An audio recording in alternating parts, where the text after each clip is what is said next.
గారిని కలవటానికి నాకేమీ నేనేమి వ్యాపారాల కోసం అడగలే.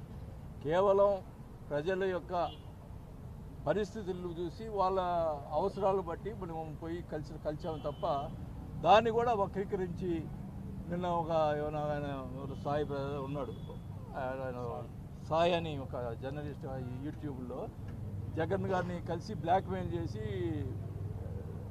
డబ్బులు అడుగుతా ఉన్నాడు. నేను అడుగుతా ఉన్నా ఈ వేదిక గురించి జగన్మోహన్ రెడ్డి గారిని ఆ సాయి గారినే అడగమని పోయి ఆయన జగన్మోహన్ గారిని ఎప్పుడన్నా డబ్బులు అడిగానేమోనని.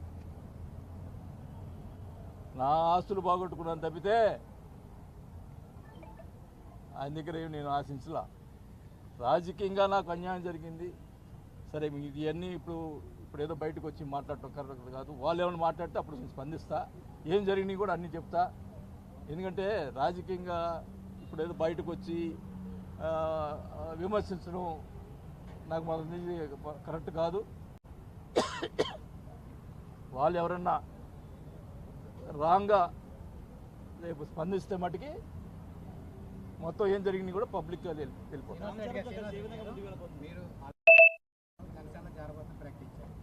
వరకు టీడీపీ మీకు మధ్య వైరం నడిచింది, వాళ్ళతో కలిపి వెళ్ళడానికి మీరు ఎట్లాంటి ప్రయత్నాలు చేస్తారు? మీ పార్టీ నాయకులు మీకు ఏమైనా హామీ ఇచ్చింది? నేను ఒకటే, ఇప్పుడు కూటమి ఉంది, ఇప్పుడు అక్కడ ఎమ్మెల్యే ఉన్నాడు. తెలుగుదేశం వాళ్ళని ఎలా చూసుకుంటారో మరి జనసేనలో ఉన్నటువంటి వాళ్ళని కూడా అలా చూసుకోవాలి అన్నదే నాది. ఏమన్నా తేడా వస్తే మటుకి అధిష్టానంగా చెప్తాను. వాతావరణ కొత్తగా వచ్చిన జన మొత్తం జనసేనకు కూడా ప్రాముఖ్యత ఇచ్చేటట్టుగా చూడాలన్నదే నా కోరిక.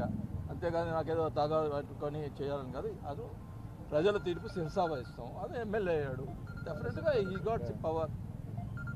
అట్లాగే జనసేనకు సంబంధించినటువంటి వాళ్ళని కూడా జాగ్రత్తగా చూసుకోవాల్సిన అవసరం ఉంది. నేను మటుకి మా జనసేన కార్యకర్త కోసం నేను పోరాడు. పార్టీలో మీకు ఎటువంటి బాధ్యతలు ఇస్తారని చెప్పడం జరిగిందా? మీరేమన్నా? నేను చెప్పాను కదా, ఓపెన్గా చెప్పాను. నేను ఏ డిమాండ్ పెట్టలేదు, నాకు ఆ పదవి ఏమని చెప్పలేదు, ఏమీ లేదు. పవన్ కళ్యాణ్ గారు ఒకటే చెప్పారు, మనం కలిసి పనిచేద్దాం, నేను అన్ని బాగా చూసుకుంటాను అని చెప్పాడు. అంతే, మేము అడగలేదు. ఆయన మనం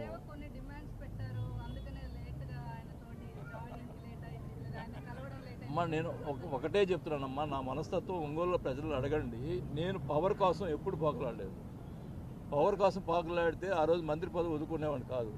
4 years కంబైన్ స్టేట్లో మైన్స్ మినిస్టర్గా ఉన్నాను. ఒక్క నిమిషం ఆలోచించుకుంటూ వచ్చాం.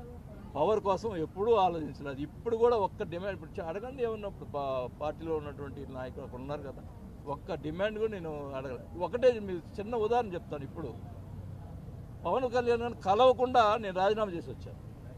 డిమాండ్ చేసేవాడిని అయితే రాజీనామా చేయకుండా వచ్చి మాట్లాడేవాడిని కదా.